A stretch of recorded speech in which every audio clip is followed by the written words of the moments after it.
Pak. Oke, Bismillahirrahmanirrahim. Assalamualaikum warahmatullahi wabarakatuh. Waalaikumsalam warahmatullahi wabarakatuh. Baiklah, puji dan syukur marilah kita ucapkan kepada Allah Subhanahu wa taala di mana hari ini kita telah bisa atau meluangkan waktu dalam rangka aksi nyata CGP Angkatan 9 dari Ibu Ramayanti dengan webinar yang berjudul Penyebaran Pemahaman Budaya Positif di Sekolah. Baiklah, supaya tidak memperlama waktu, langsung saja kita persilakan kepada Ibu Ramayanti. Kepada Ibu Ramayanti dipersilakan. Baik, terima kasih Ibu Sundari. Bismillahirrahmanirrahim. Assalamualaikum warahmatullahi wabarakatuh. Waalaikumsalam warahmatullahi wabarakatuh. Warahmatullahi wabarakatuh. Puji syukur kita ucapkan kepada Allah Subhanahu wa taala yang mana berkat rahmat dan limpahan kasih sayang beliau sehingga kita dapat melaksanakan acara kita pada siang hari ini, yaitu webinar penyebaran pemahaman budaya positif, yang mana tugas ini merupakan untuk memenuhi tugas saya sebagai calon guru penggerak Angkatan 9.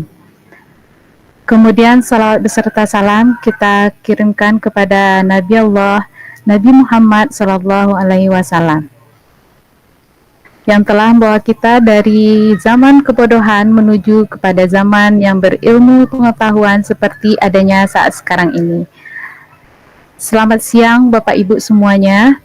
Saya ucapkan terima kasih kepada Bapak Ibu yang sudah meluangkan waktu untuk hadir memenuhi undangan webinar saya pada siang hari ini.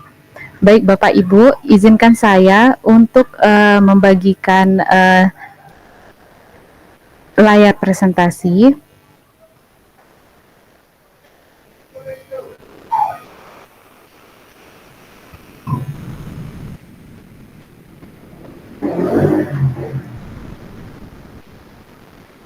Sudah kelihatan Bapak Ibu? Sudah Bu Yanti. Sudah Bu, sangat jelas. Baik. Sebelumnya izinkan saya untuk memperkenalkan diri. Ini profil singkat saya. Nama saya Ramayanti, SPDJR. Tempat tanggal lahir Aceh 20 Februari 1994. Alamat domisili saat ini di Cincin, Payakumbuh Timur. Saya sedang bertugas di instansi SD Negeri 52 Payakumbuh. Riwayat pendidikan saya merupakan alumni S1 PGSD UNP pada tahun 2016. Saya merupakan alumni PPG dalam jabatan Universitas Bengkulu tahun 2021 dan saat ini saya merupakan seorang calon guru penggerak Angkatan 9. Baik Bapak Ibu, tema kita hari ini adalah penerapan budaya positif di sekolah. Nah, kembali saya ucapkan selamat datang kepada para guru hebat. Mari belajar bersama, berkolaborasi, saling mendukung demi mewujudkan disiplin positif di sekolah kita tercinta. Nah, kira-kira apakah Bapak Ibu tahu siapakah yang sedang saya tampilkan saat ini? Bapak Ki Dewantara.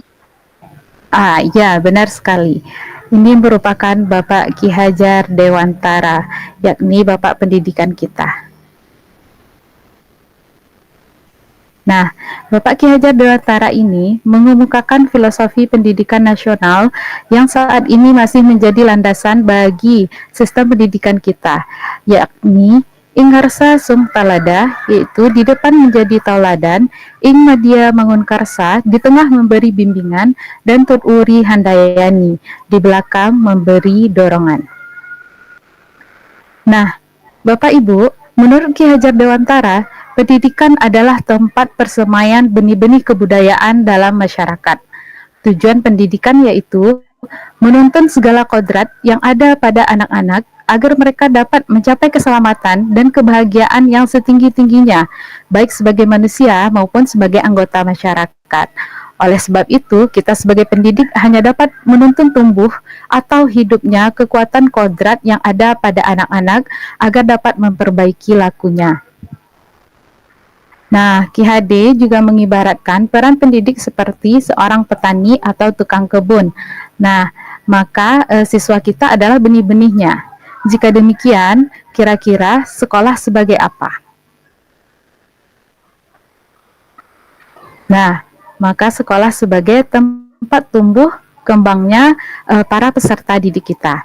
Nah, peran pendidik tadi dianalogikan seperti seorang petani, yakni petani yang menanam padi misalnya, atau tumbuhan yang lain, yang mana di sini tugas petani hanya dapat menuntun tumbuhnya padi tadi. Ia dapat memperbaiki kondisi tanah, memelihara tanaman padi, memberi pupuk dan air, atau membasmi ulat-ulat atau jamur-jamur yang mengganggu hidup tanaman padi dan lain sebagainya. Nah, meskipun pertumbuhan tanaman dapat diperbaiki, tetapi petani tidak dapat mengganti kodrat padi tadi atau mengharapkan padi tadi untuk berubah menjadi tanaman lainnya. Nah, begitu juga dengan siswa kita, Bapak Ibu. Tidak ada yang dapat mengubah kodrat alam anak, karena anak dilahirkan dengan kodratnya masing-masing dan berdasarkan jiwanya masing-masing. Kita sebagai guru hanya dapat menuntun. Nah, bagaimana cara guru menuntun nanti akan membawa pengaruh yang sangat besar terhadap tumbuh kembangnya anak-anak kita. Nah, Ki Hajar Dewantara mengatakan dalam hal mendidik yang sesungguhnya adalah proses memanusiakan manusia, yakni pengangkatan manusia ke taraf insani. Untuk mencapai hal ini, maka kita dapat berpedoman pada trilogi pendidikan, yaitu Ing Ngarsa Sungtalada, Ing Madio Mangun Karso, dan Tut Wuri Handayani, yang mana ini disebut sebagai trilogi pendidikan. Nah, trilogi ini jika kita lakukan dengan menggunakan metode pembelajaran Among akan berdampak luar biasa pada perkembangan siswa-siswi dalam pendidikannya. Nah, sistem Among memiliki pengertian menjaga, membina, mendidik anak dengan kasih sayang. Nah, selain itu, pendidik juga harus memahami bahwa karakteristik siswa adalah bermain, mengungkapkan rasa dan bebas, yakni merdeka. Nah, ketika kita sebagai guru memahami karakteristik siswa atau siswi kita tadi, maka itu akan menolong guru untuk menuntun anak didik dengan baik pula. Dasar pendidikan anak berhubungan dengan kodrat alam dan kodrat zaman. Kodrat alam berkaitan dengan sifat dan bentuk lingkungan di mana anak berada, sedangkan kodrat zaman berarti berkaitan dengan isi dan irama. Nah, seperti tadi Bapak Ibu, jika pendidikan adalah tempat persemaian benih-benih, maka kita tidak dapat memilih atau menentukan benih-benih yang akan kita semai. Apakah itu benih yang unggul ataupun yang tidak unggul. Nah, ketika siswa adalah benih dan guru adalah diibaratkan sebagai petani, maka sekolah merupakan suatu lahan atau tempat bercocok tanam benih-benih tadi, sehingga kita sebagai guru harus mengusahakan sekolah menjadi lingkungan yang menyenangkan, menjaga dan melindungi murid dari hal-hal yang tidak baik. Dengan demikian, karakter murid tumbuh dengan baik. Sebagai contoh, jika kita mempunyai murid yang tadinya malas, sekarang kita tuntut untuk menjadi semangat, bukan kebalikannya. Murid akan mampu menerima dan menyerap suatu pembelajaran bila lingkungan di sekelilingnya terasa aman dan nyaman. Nah, berkebalikan jika selama seseorang atau selama murid kita merasakan tekanan-tekanan dari lingkungannya, maka proses pembelajaran akan sulit terjadi. Nah, dengan demikian, salah satu tanggung jawab seorang guru adalah bagaimana menciptakan suatu lingkungan positif yang terdiri dari warga sekolah. Nah, di sana ada kepala sekolah, ada guru kelas. Kalau kita ibaratkan di sekolah dasar ya, ada guru kelas, ada guru mata pelajaran, kemudian juga ada pendidik dan tenaga pendidikan, termasuk di sana penjaga sekolah atau warga yang berada di sekitar sekolah, yang mana warga sekolah ini diharapkan saling mendukung, saling belajar, saling bekerja sama sehingga tercipta kebiasaan-kebiasaan baik. Nah, dari kebiasaan-kebiasaan baik ini diharapkan tumbuh menjadi karakter-karakter baik warga sekolah. Nah, yang pada akhirnya karakter-karakter dari kebiasaan-kebiasaan tadi akan membentuk sebuah budaya positif di sekolah. Maka untuk mewujudkan budaya positif ini sangat diperlukan kolaborasi antar seluruh warga sekolah. Nah, baik Bapak Ibu, di dalam modul budaya positif ini ada beberapa konsep utama yang perlu kita bahas. Yang pertama yakni perubahan paradigma belajar, kemudian ada disiplin positif, kemudian teori motivasi, hukuman dan penghargaan, serta restitusi, kemudian nanti ada keyakinan kelas, kebutuhan dasar manusia, restitusi 5 posisi kontrol, dan penerapan segitiga restitusi. Nah, baik Bapak Ibu, kita mulai kepada pembahasan yang pertama, yakni perubahan paradigma belajar. Mengutip dari pendapatnya Stephen R. Covey yang mengatakan bahwa bila kita ingin membuat kemajuan perlahan, sedikit-sedikit, ubahlah sikap atau perilaku Anda. Namun, bila kita ingin memperbaiki cara-cara utama kita, maka kita perlu mengubah kerangka acuan kita. Ubahlah bagaimana Anda melihat dunia, bagaimana Anda berpikir tentang manusia, ubahlah paradigma Anda, skema pemahaman dan penjelasan aspek-aspek tertentu tentang realitas. Nah, paradigma pembelajaran baru adalah pembelajaran yang dirancang berdasarkan prinsip pembelajaran berdiferensiasi agar kebutuhan belajar peserta didik dapat diakomodir sesuai dengan kesiapan, gaya dan minat belajarnya demi mewujudkan profil pelajar Pancasila. Nah, Bapak Ibu, di sini untuk mewujudkan budaya positif di sekolah kita memerlukan disiplin yang kuat. Nah, kita lihat siapa sesungguhnya yang memiliki kontrol. Kita harus merubah paradigma kita dari stimulus respon kepada teori kontrol. Stimulus respon ini menyebutkan bahwa kebutuhan kita sama. Nah, sedangkan pada teori kontrol yang sebaiknya kita pedomani saat ini, kita harus memahami bahwa realitas atau kebutuhan setiap orang itu berbeda. Jika dahulu kita melihat semua orang melihat sesuatu itu hal yang sama, maka pada teori kontrol kita harus memahami bahwa setiap orang memiliki gambaran berbeda. Nah, jika dahulu kita mencoba mengubah orang agar berpandangan sama dengan kita, maka sekarang kita perlu berusaha memahami bahwa ada perbedaan pandangan orang lain tentang dunia. Nah, jika dahulu kita selalu melabeli perilaku buruk sebagai suatu kesalahan, maka sekarang kita harus merubah paradigma kita dengan bahwa semua perilaku itu memiliki tujuan. Nah, jika dahulu kita beranggapan bahwa orang lain bisa mengontrol kita, nah sekarang kita harus memahami bahwa hanya diri kita yang dapat mengontrol kita sendiri. Nah, kita tidak bisa mengontrol orang lain. Kemudian, pemaksaan ada pada saat bujukan gagal. Ini harus dirubah menjadi kolaborasi dan konsensus menciptakan pilihan-pilihan baru.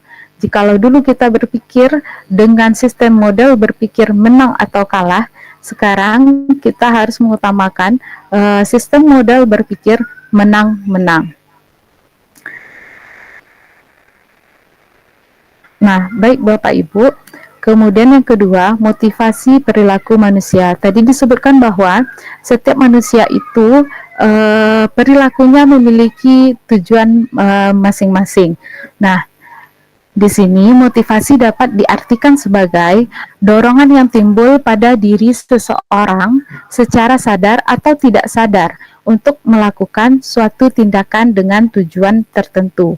Nah, ada 3 tingkatan motivasi perilaku manusia. Tingkatan yang terendah yaitu yang pertama, menghindari ketidaknyamanan dan hukuman.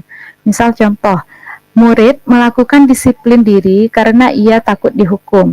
Ini merupakan motivasi ekstrinsik, yaitu dorongan yang berasal dari luar dirinya. Dia melakukan sesuatu karena ingin menjaga dirinya tetap di zona aman dan tidak mendapat hukuman. Nah, berarti ini masih dipengaruhi oleh lingkungan luar. Yang kedua, motivasi seseorang melakukan sesuatu adalah untuk mendapatkan imbalan atau penghargaan dari orang lain. Nah, misalnya, murid melakukan disiplin diri karena ia ingin mendapatkan imbalan. Ini juga merupakan motivasi ekstrinsik, di mana sifatnya bertahan tidak lama. Kemudian lagi, tingkatan yang ketiga, yakni menghargai nilai-nilai kebajikan diri sendiri. Nah, ini motivasi yang menyebabkan murid melakukan disiplin diri karena memang ada nilai muncul kesadaran di dalam dirinya akan nilai kebajikan tentang dirinya sendiri. Nah, ini merupakan motivasi yang berasal dari dalam dirinya, tidak terpengaruhi oleh lingkungan luar. Dan motivasi inilah yang bersifat kuat dan bertahan lama. Dari ketiga motivasi perilaku manusia, kita sebagai guru diharapkan mampu menumbuhkan motivasi intrinsik ini dari dalam peserta didik kita.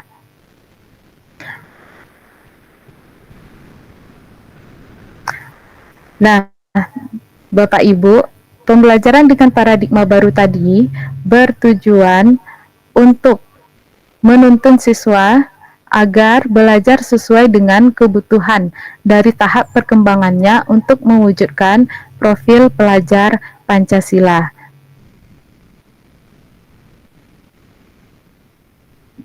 Nah, jadi sasaran dari setiap pembelajaran kita yakni untuk mencapai nilai-nilai kebajikan universal yang kita yakini bersama, yaitu profil pelajar Pancasila. Nah, untuk mencapainya kita memerlukan disiplin positif.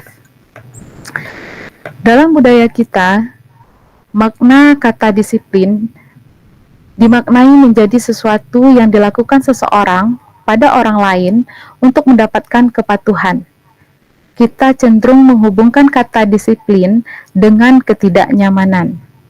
Nah, sebagai pendidik, tujuan kita adalah menciptakan anak-anak yang memiliki disiplin diri sehingga mereka bisa berperilaku dengan mengacu pada nilai-nilai kebajikan universal dan memiliki motivasi intrinsik tadi, bukan ekstrinsik. Nah, di sini disiplin positif merupakan salah satu cara penerapan disiplin yang bertujuan untuk menumbuhkan kesadaran serta memberdayakan anak untuk melakukan sesuatu tanpa sogokan, ancaman, maupun hukuman.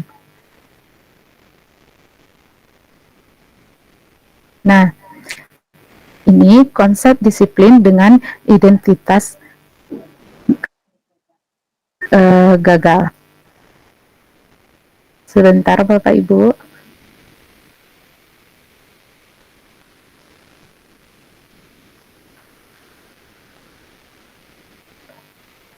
Ada beberapa yang ingin bergabung, kita approve sebentar ya.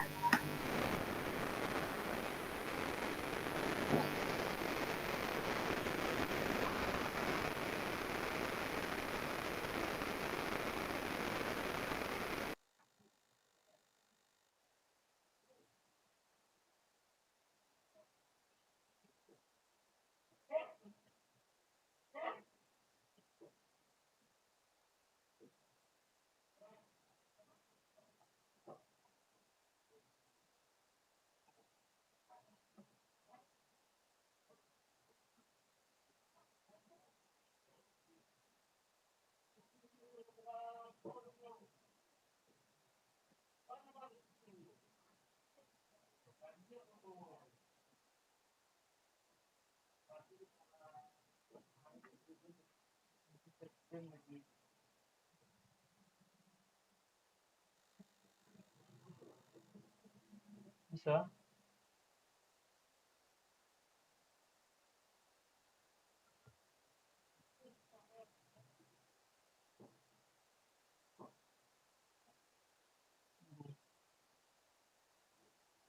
Tadi gue lo dia. Udah.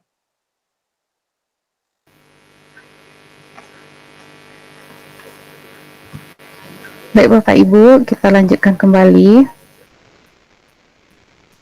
Nah, ini dia konsep disiplin dengan identitas gagal, yang mana disiplinnya dengan menawarkan hukuman dan juga penghargaan, di mana hukuman itu sifatnya menyakitkan, menimbulkan rasa tidak nyaman, dan menyebabkan murid kita menjadi takut.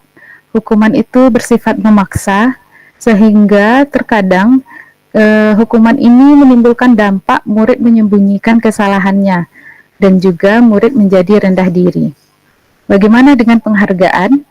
Ternyata seorang pakar menyebutkan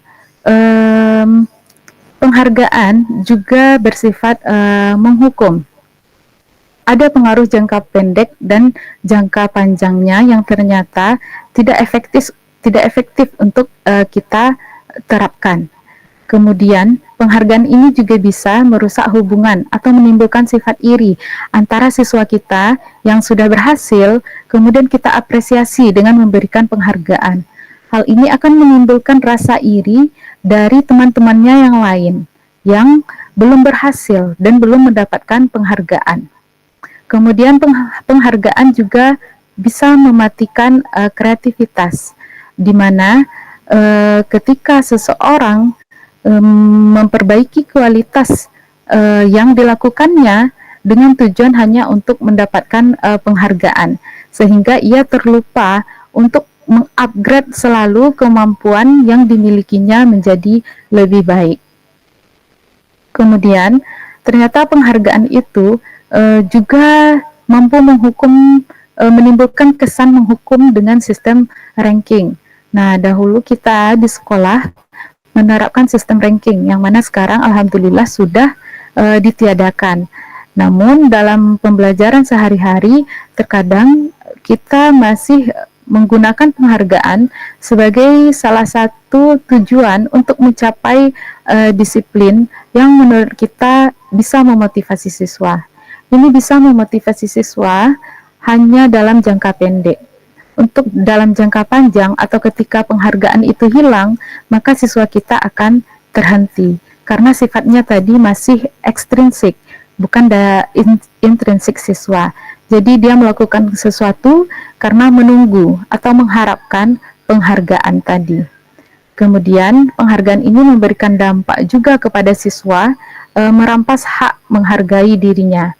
Contoh, ketika siswa berhasil melakukan sesuatu, dia sedang merasakan berpuas diri. Nah, ketika dia sedang menikmati momen tersebut, kita sebagai guru kemudian memberikan penghargaan yang ini berdampak pada terampasnya rasa berpuas dirinya tadi dan tergantikan dalam bentuk penghargaan yang bisa berupa benda yang kita berikan kepada siswa kita.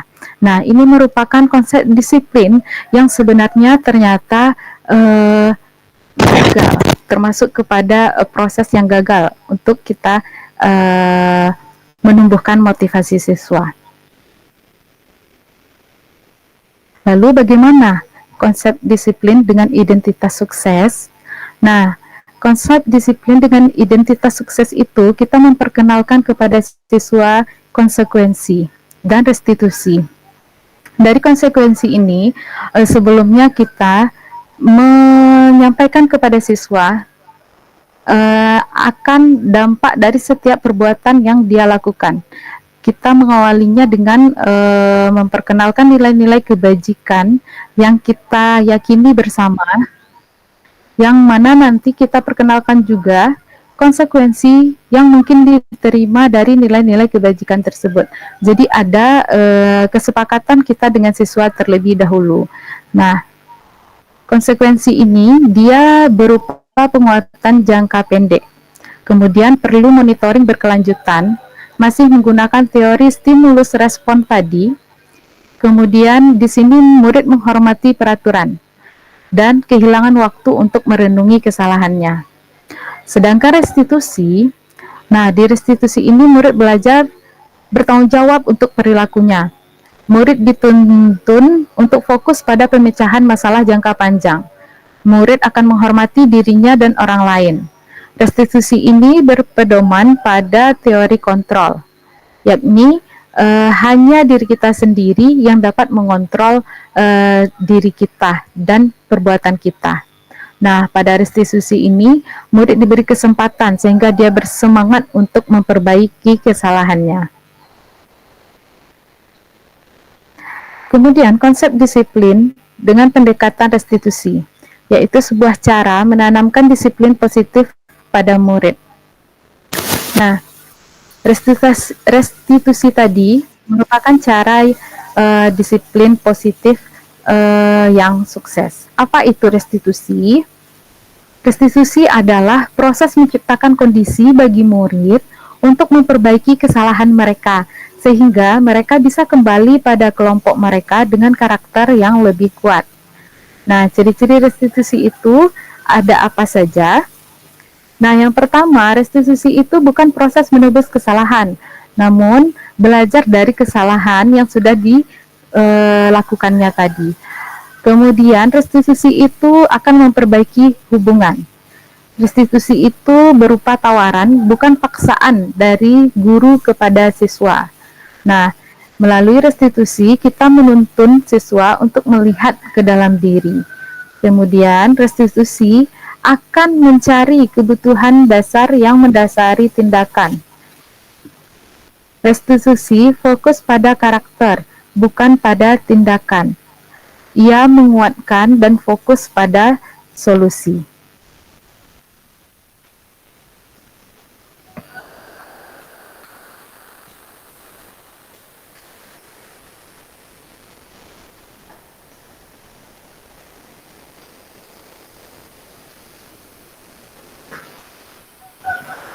Nah, di mana letak perbedaannya antara hukuman, konsekuensi, dan restitusi tadi? Nah, misalnya ada sebuah kasus, ada seorang siswa yang sering tidak mengerjakan PR. Nah, bagaimana tindakan atau respon yang diberikan dari seorang guru? Misal, pada hukuman, guru akan langsung menghukum siswa tersebut. Misalnya kita mengetahui ada siswa yang tidak mengerjakan PR, lalu kita menghampiri si murid tadi dan mengatakan, silahkan kamu berdiri di depan kelas selama 10 menit. Nah, di sini juga bisa guru langsung marah sehingga murid menjadi takut. Nah, hukuman ini sifatnya mendadak atau satu arah. Dia hanya berasal dari guru. Nah, kita tidak mencari tahu terlebih dahulu siswa ini mengapa dia tidak mengerjakan PR-nya. Kemudian, kalau konsekuensi, maka perilaku atau respon yang ditunjukkan oleh guru, misalnya yakni guru memberikan konsekuensi kepada siswa yang tidak mengerjakan PR tadi untuk mengerjakan PR-nya saat istirahat atau dikerjakan sebanyak 3 kali lipat. Kemudian guru tegas dan siswa menghormati peraturan. Artinya konsekuensi ini diberikan oleh guru ketika siswa sudah memahami bahwa ada kesepakatan antara mereka di awal, jika tidak mengerjakan PR, mereka akan diperkenalkan dengan konsekuensi-konsekuensi yang sudah dibicarakan sebelumnya. Seperti itu. Nah, sedangkan pada proses restitusi, di sini guru akan menanyakan terlebih dahulu apa penyebab siswa ini tidak mengerjakan PR. Kemudian guru akan menanyakan juga kepada siswanya keyakinan kelas atau dirinya dan membantu siswa menyelesaikan masalah tersebut. Guru terbuka dan siswa menghormati dirinya dan orang lain. Kemudian adanya keadilan tanpa keterpaksaan. Nah, Bapak Ibu, sekarang coba Bapak Ibu ingat-ingat kembali dari ketiga ini, hukuman, konsekuensi, restitusi, kira-kira yang manakah yang selama ini yang sering Bapak Ibu lakukan di kelas Bapak Ibu? Mungkin ada yang ingin berbagi, atau saya beri waktu 5 menit untuk Bapak Ibu merenungi, memflashback kembali kegiatan yang sudah dilakukan di kelas masing-masing.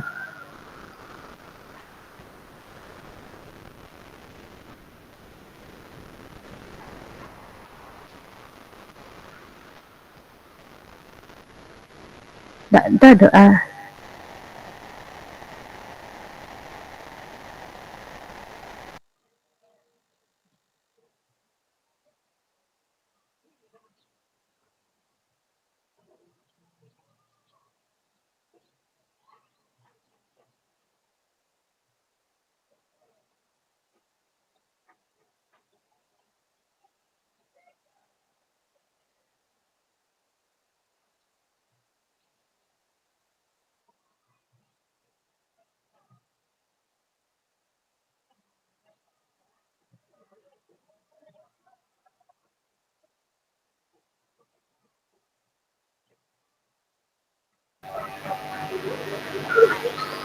Nah, baik Bapak Ibu,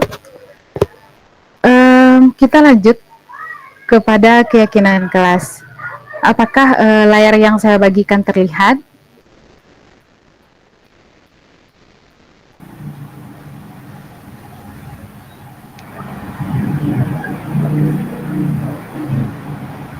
Terlihat. Oke. Kita masuk kepada topik keyakinan kelas. Nah, kira-kira mengapa keyakinan kelas? Mengapa tidak peraturan kelas saja? Adakah Bapak Ibu yang bisa memberikan opininya?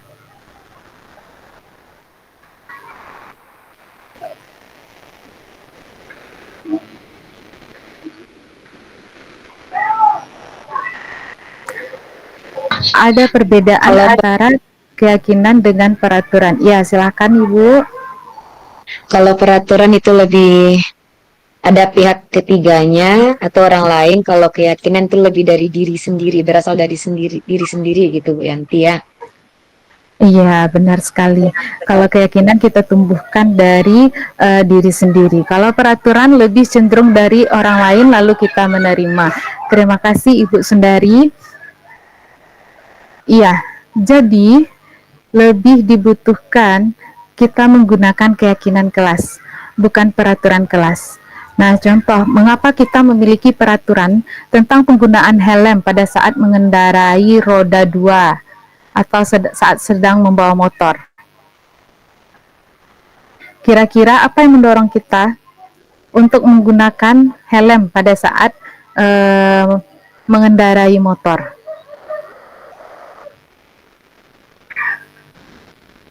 Adakah Bapak Ibu yang bisa memberikan opininya?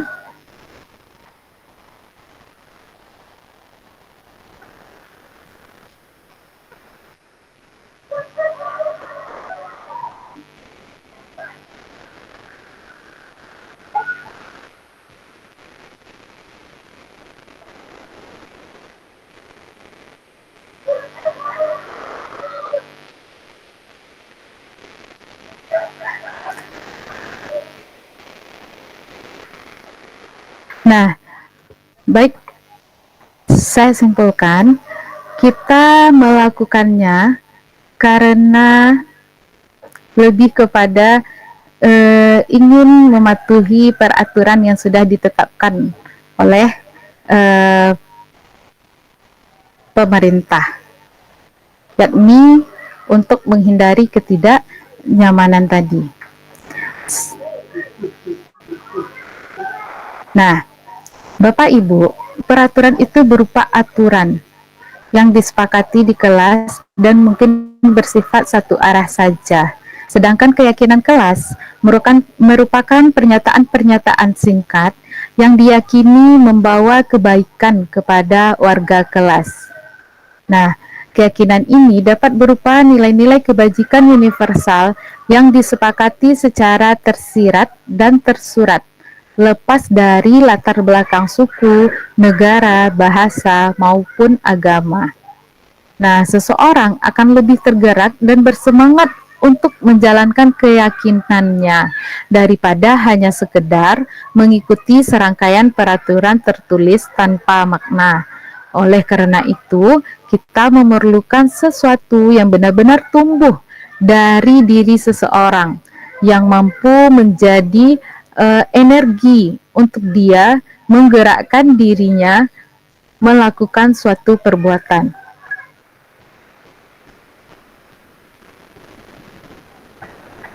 Nah, ini ada beberapa contoh peraturan dan perbandingannya dengan keyakinan kelas. Jika peraturannya selalu mengembalikan buku ke tempatnya, sebenarnya nilai keyakinan yang ingin dibentuk di sini adalah tanggung jawab. Jika di dalam peraturan dilarang mengganggu orang lain, maka sebenarnya ada nilai keyakinan kelas yang ingin ditumbuhkan, yaitu menghormati orang lain. Nah, jika peraturannya hadir di sekolah 15 menit sebelum pembelajaran dimulai, maka sebenarnya nilai keyakinan kelas yang perlu kita bangun adalah menghormati orang lain dan berkomitmen. Jika pada peraturan ada dilarang melakukan kekerasan, maka sebenarnya keyakinan kelas yang harus tumbuh ialah nilai keselamatan dan menghormati orang lain. Dilarang menggunakan narkoba, nilai keyakinannya ialah nilai kesehatan. Kemudian peraturan untuk bergantian atau menunggu giliran itu bertujuan untuk nilai keyakinannya menghormati orang lain dan nilai bersabar. Peraturan menggunakan masker sebenarnya ialah untuk menumbuhkan keyakinan, kesehatan, dan keselamatan. Nah, ketika orang tidak menyadari nilai-nilai ini, nilai-nilai keyakinan ini, maka mereka akan melaksanakan juga peraturan tadi, namun sifatnya berubah dengan terpaksa, bukan mengikuti energi yang ada pada atau dari dalam dirinya.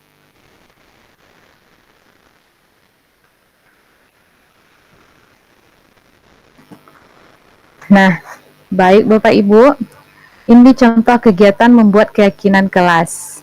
Nah, jadi keyakinan kelas itu berasal dari murid dan juga untuk murid. Jadi guru berdiskusi tentang kesepakatan kelas, kemudian merumuskan kesepakatan menjadi keyakinan kelas, dan menempelkan keyakinan kelas. Nah, jadi setelah kita terima semua opini-opini dari siswa yang mereka sepakati, kemudian kita tempelkan keyakinan kelas ini, sehingga terlihat bahwa keyakinan kelas tadi berasal dari siswa-siswa kita dan mereka menyepakati semuanya untuk kebaikan mereka bersama. Nah, pembentukan keyakinan kelas itu dia lebih abstrak dari peraturan dan berupa pernyataan universal, dibuat dalam bentuk positif. Kemudian sedikit saja agar mudah diingat, menggunakan kalimat yang panjang. Kemudian sesuai dengan kondisi kelas atau sekolah. Jadi keyakinan kelas itu bergantung dengan lingkungan siswa. Tidak mungkin keyakinan kelas suatu kelas akan sama dengan seluruh kelas. Nah, dia akan berbeda tergantung dengan kondisi siswa kita pada saat itu. Kemudian, keyakinan itu melibatkan semua warga kelas atau warga sekolah.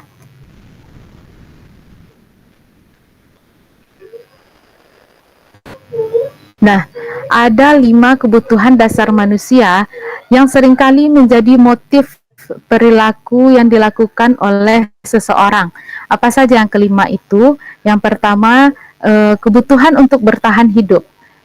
Yang kedua, kebutuhan akan kasih sayang dan rasa diterima. Yang ketiga, kebutuhan penguasaan, yakni kebutuhan pengakuan atas kemampuannya. Yang keempat, kebebasan, yaitu kebutuhan akan pilihan. Yang kelima, kebutuhan akan kesenangan, yaitu untuk mencari kesenangan, bermain, dan tertawa. Nah, dari 5 kebutuhan dasar manusia ini akan menjadi motif kenapa seseorang itu melakukan sesuatu. Contoh, mungkin kita di sekolah mempunyai siswa yang sering melakukan tindakan-tindakan yang menarik perhatian kita. Nah, ketika kita tanya, ketika kita telusuri latar dari tindakan yang ditujukannya, mungkin saja siswa kita itu nanti akan menjawab dia merasa bosan sehingga dia membutuhkan hiburan. Ini artinya perilaku yang dilakukan oleh siswa kita itu adalah sebagai usaha dia untuk memenuhi kebutuhannya akan kesenangan. Kemudian lagi mungkin ada siswa yang tertidur ketika kita sedang mengajar. Ketika kita tanyakan dan ternyata dia merasa pembelajaran ini tidak sesuai dengan apa yang ia inginkan. Misal dia tidak ingin hanya mendengarkan, dia ingin kegiatan lain yang lebih bervariasi, diberikan pilihan-pilihan. Berarti di sini sikap yang ditujukannya itu adalah bertujuan untuk memenuhi kebutuhan dasarnya yang akan kebebasan. Dia ingin kita memberikan opsi-opsi pembelajaran yang lebih menarik, opsi-opsi yang lain yang tidak hanya mendengarkan saja. Nah, atau ada seseorang yang melakukan tindakan kriminal, seperti misalnya mencuri. Jika kita tanyakan ternyata alasannya adalah untuk makan, berarti di sini dia sedang memenuhi kebutuhan dasarnya, yaitu maupun sikap-sikap yang negatif.